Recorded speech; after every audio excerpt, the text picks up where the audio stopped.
La voz de los protagonistas. Contacto telefónico. Así es, está ya con nosotros el doctor Luis Alberto Vázquez, con quien vamos a escuchar la reflexión sobre la Revolución Mexicana ayer y hoy. Hoy, por cierto, Sergio Sarmiento habla de la revolución fallida y cita: en 1910 el Producto Interno Bruto per cápita de México era de $1,694. En Estados Unidos la cifra correspondiente era de $4,964. En otras palabras, al terminar el gobierno de don Porfirio, el estadounidense promedio era 193% más rico que el mexicano.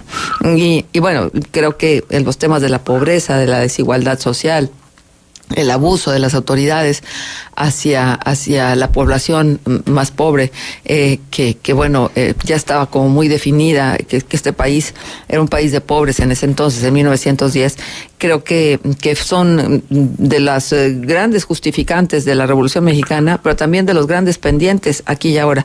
Luis Alberto, bienvenido, buenos días. Juan Sebastián, Hola, Marcela Pámanes, te saludamos. Hola, Marcela, muy buenos días. Juan, también muy buenos días.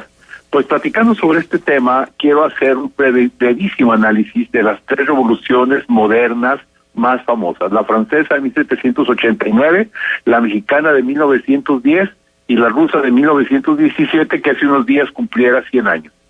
¿Cuál fue la característica de estas tres revoluciones? Ya lo mencionabas hace un momento tú, Marcela: la miseria y el hambre y la tiranía de los reyes Luises en Francia, de Porfirio Díaz en México y del zar Nicolás en Rusia, acompañados de un reducido grupo de beneficiarios, nobles y los científicos terratenientes mexicanos.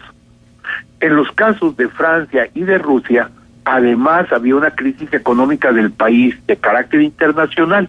En México no. En México, curiosamente, esos años el país, como vamos a llamarle superestructura, se encontraba en muy buena situación.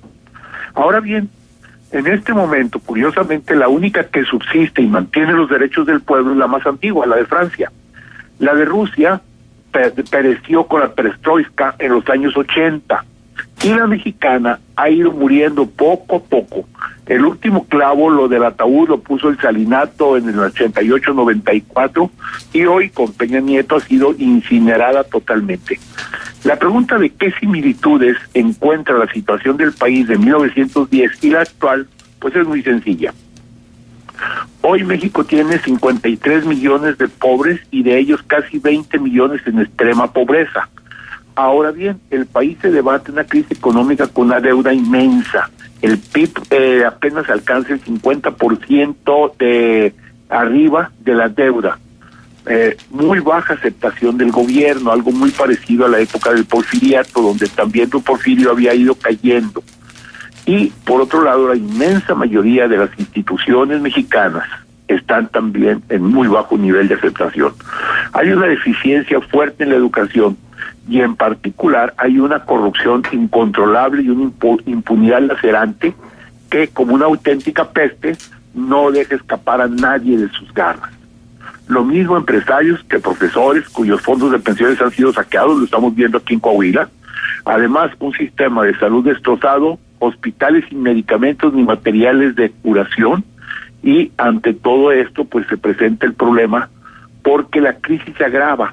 Los precios de todos los productos suben constantemente, a pesar del Buen Fin y todo lo que quieran mencionar. Los precios de los productos de la canasta básica van a la alta, y eso preguntémoslo ahora sí a la señora de la casa, ¿sí? Que ellas sí saben el precio de las tortillas, el precio de todo lo demás. Por otro lado, los servicios públicos son desastrosos. Aquí Torreón es un ejemplo clásico: las calles destrozadas, la iluminación de la ciudad prácticamente a oscuras en buena parte de ella, y la inseguridad es terrible. Sí, lo estamos viendo con la infinidad de crímenes que se cometen y nadie escapa de ellos. Ayer la televisora más grande del país sufrió la pérdida de uno de sus grandes ejecutivos, precisamente en un caso de inseguridad. Por otro lado, infinidad de niños dejan la escuela para apoyar a su familia, y el nivel educativo ha descendido en el actual sexenio de manera alarmante.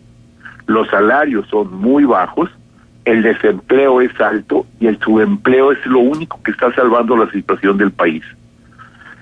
Otra alarma terrible es cuando el país se mueve por la voluntad de un solo individuo y todo parece indicar que hoy esto está sucediendo. Hace un momento, cuando mencionaban lo de el famoso bullying, pues en realidad es un ejemplo de que el señor Peña Nieto solamente cree en su voluntad, solamente piensa que él tiene la razón y que nadie tiene por qué decirle nada, ¿sí?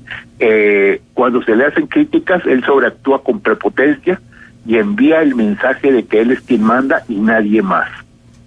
Y ahora, más que nunca, lo estamos viendo todos los días, la corrupción y la impunidad, con sus aliados, los consejos y fiscales anticorrupción, están haciendo lo posible por levantar al pueblo. Ya desesperado de por sí, pero sin embargo es necesario, por otro lado, luchar en el campo de la democracia y la justicia. Todo lo anterior, todo lo que he mencionado como cosas negativas, se hace ante la complacencia de las autoridades que se benefician con el lavado de dinero por el gobierno y por sus allegados. Pareciera ser esta situación, que es un auténtico caldo de cultivo para una revolución idéntica a la de 1910.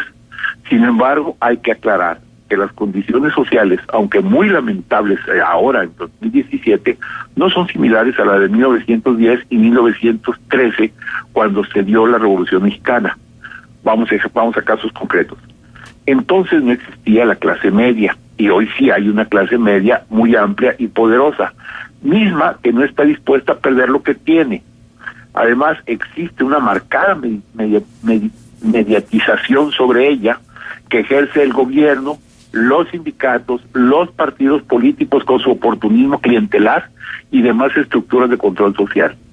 Recordemos que Marx, en 1848, en el Manifiesto Comunista, ofrecía a los revolucionarios: no tenéis nada que perder sino las cadenas. Pero hoy la clase media tiene más que perder que las simples cadenas. No, eso no significa que no vaya a haber un movimiento fuerte, pero significa también que, si bien es indispensable aceptar que vivimos una crisis económica, social, política y de seguridad pública, no puede resolverse por las armas. Serían matanzas increíbles e innecesarias, y toda rebelión violenta resultaría infructuosa. Jamás contaría con el apoyo de la opinión nacional e internacional, la cual es increíblemente poderosa y puede desviar cualquier movimiento, por popular que sea. Recuerden que estamos ubicados en un polo de desarrollo mundial que rápidamente apagaría toda rebelión armada, pero hay un aspecto que es lo que nos salva: aplaudiría y aplaude fervientemente toda acción ciudadana. Por ello, la única solución está en manos de la sociedad civil. Además, corremos el riesgo de que el actual régimen, en lugar de acabar con la pobreza, decide acabar con los pobres, como sucedió en Allende, Coahuila, con el auspicio del gobierno coahuilense, haciendo de muchos pueblos auténticos infiernos. Bien, el hartazgo del pueblo, de los ciudadanos honestos, está en pleno hervor. Por ejemplo, la actuación de los árbitros electorales, lo mismo administrativos que judiciales, es insoportable por su manifiesta inclinación a favor del partido en el poder. Pues los consejos estatales del INE están eliminando a toda costa de los consejos distritales a cualquier persona que manifieste rechazo a las políticas serviles y critique las acciones legales e ilegítimas. Los consejeros nacionales y los consejeros locales del INE son verdaderos lacayos del partido en el poder. Ahora bien, hay una diferencia también abismal en las condiciones políticas, sociales del sistema porfirista y el mexicano actual. Y es que en aquellos años ni el gobierno federal ni los gobiernos locales tuvieron relaciones íntimas y estrechas con la delincuencia organizada. Por el contrario, en el porfiriato se combatía con furor, tal vez porque no querían competencia, pero lo cierto es que había verdadera guerra entre el gobierno y la delincuencia, jamás complicidad como la que estamos viviendo ahora. Pues esos serían algunos de los principales ideas que yo tengo sobre la diferencia y las similitudes entre la época de la Revolución Porfirista y la época actual. Sí, pero ¿qué hay sobre el perfil, la participación ciudadana de entonces a la de hoy? Esta parte de ciudadanía tomando las armas en 1910, molesta, cansada de la manera en que Porfirio Díaz, después de tantos años de gobierno, pues ya llegaba muy desgastado y bueno, también tendríamos que analizar realmente hasta dónde Porfirio Díaz y su famosa dictadura fue un lastre para México o hasta dónde fue un aliciente para el crecimiento y la prosperidad del país. Mira, en aquella época no había participación ciudadana. ¿Por qué? Porque la inmensa mayoría de la población pertenecía a una clase económicamente muy humilde que no se moría de hambre, vamos aclarando con precisión absoluta, no se moría de hambre. Y no tenía cero educación, es decir, si nosotros hubiésemos analizado los niveles de educación de aquella época promedio, no llegaba ni a un año. Había gente que jamás había pisado una escuela. Y los únicos que protestaban eran los intelectuales, la gente como los Flores Magón, por ejemplo, los Vaca, etcétera, que eran personas que estaban realmente preparadas y que eran los que estaban llevando la voz del pueblo. No se daba esa situación. Por eso, cuando los grupos revolucionarios intelectuales abren la puerta, lo sigue rápidamente la gente, pero la mayoría de los historiadores coinciden en hablar de la bola. La gente se iba a la bola. No sabían lo que querían. De lo que sí estaban absolutamente seguros los mexicanos de 1910, 1913, era que ya no querían ese régimen político que estaban viviendo de miseria y de hambre, ¿sí? Sobre todo de hambre social. Hoy en día sí hay una verdadera participación ciudadana que cada vez empieza a ser mayor, que cada vez atrae a mayor número de personas y hay un interés. Sin embargo, frente a eso, el Estado está reaccionando de manera directa. Yo veo así tal cual, lo siento, lo percibo, que hay un interés en destruir a las organizaciones de la sociedad civil por parte del gobierno. Simplemente la punta del iceberg es la crítica que hace el presidente de la República en el Foro de Seguridad hace 8 días, precisamente el lunes pasado, el día 13, en donde demuestra que no tiene oídos, que no es capaz de escuchar al pueblo. Pero la solución es seguir luchando, seguir trabajando, porque ese es el único camino que tenemos. Vemos, por ejemplo, a las organizaciones, como los mencionaba hace un momento, los consejos ciudadanos, que cada vez son menos ciudadanos y cada vez están más comprometidos con el gobierno y se alían o se unen, se mete gente del PRI, gente de los partidos políticos, a que sean los consejeros ciudadanos, como está sucediendo concretamente en el INE. Uh-huh. Sí, justo eso. Ahora, Luis Alberto, la baja popularidad del presidente Enrique Peña Nieto y la baja popularidad de Porfirio Díaz en 1910, ¿tienen alguna coincidencia en función de cómo han manejado la imagen y la figura del presidente en ese entonces y cómo la manejan ahora? Mira, en ese entonces se manejó la figura del presidente de don Porfirio Díaz como una persona que había salvado al país en la guerra contra Francia, primera. ¿Sí? Bueno, y el Saving México de Enrique Peña Nieto, ¿qué tal? Tal vez esa sea una coincidencia. Sí, las reformas estructurales que ha tratado de vender a toda costa, quieren hacer creer a México, pero ¿dónde están las reformas estructurales? Yo el recibo de luz de mi casa cada vez lo veo más grande. Yo veo la famosa gasolina que cada vez sube más. Yo veo muchas de las cosas que no existen. Veo las obras que se supone que deberían estar. Aquí vemos un Boulevard Revolución totalmente destrozado. No sabemos qué va a pasar. La otra pregunta sería, oye, ¿y el famoso teleférico dónde está? ¿Qué pasó? Entonces, la figura del presidente Díaz estaba destrozada por la situación de que la gente vivía, pero no se nos olvide que la mayoría de los mexicanos en aquel entonces nacían y morían en el lugar donde vivían. Hoy tenemos una información mundial muy alta. Vemos cómo se desarrollan otros países del mundo, Singapur, China, etcétera, y vemos cómo en México cada vez vamos más para abajo, a pesar, yo no estoy de acuerdo con los 48,000 millones de pesos que dicen que ha gastado Peña Nieto a la fecha. Yo he visto datos de que son ya cerca de 60,000 millones de pesos en la figura de él, en lo que es tratar de levantar su figura. No se nos olvide que ahora para su informe anduvo visitando comunidades, algunas de las cuales lo corrieron físicamente los habitantes, porque iba a tomarse la foto ahí para tratar de engañar a la gente de que estaba haciendo cosas a favor del país. Y yo la figura de Peña Nieto la veo endulzada, pero ahora sí con sacarina, que no engorda, que no hace nada. Uh-huh. Definitivamente va a seguir con este trabajo porque ya están pensando no en Peña Nieto, sino en la campaña del próximo candidato del PRI, claro. Pero no se va a aceptar. Ahora, las armas, los fusiles de 1910, ¿por qué han sido reemplazados en esta era del 2017, 2018? ¿Te parece a ti que el voto sea el reemplazo de esas armas o las redes sociales sean el reemplazo de esas armas? ¿Qué están reemplazando las armas de 1910? En primer lugar, en este momento, las redes sociales, las cuales podrían ser la causa del problema de votación para julio de 2018. Solamente que se está preparando el gobierno para eso. No se nos olvide los bots que pagan unas cantidades estratosféricas por estar creando dentro de las redes sociales visiones a favor del gobierno. Pero no se nos olvide que, por ejemplo, el IEC causó un gigantesco fraude en las elecciones de junio de este año, aquí para la elección de Coahuila, que todavía no se resuelve.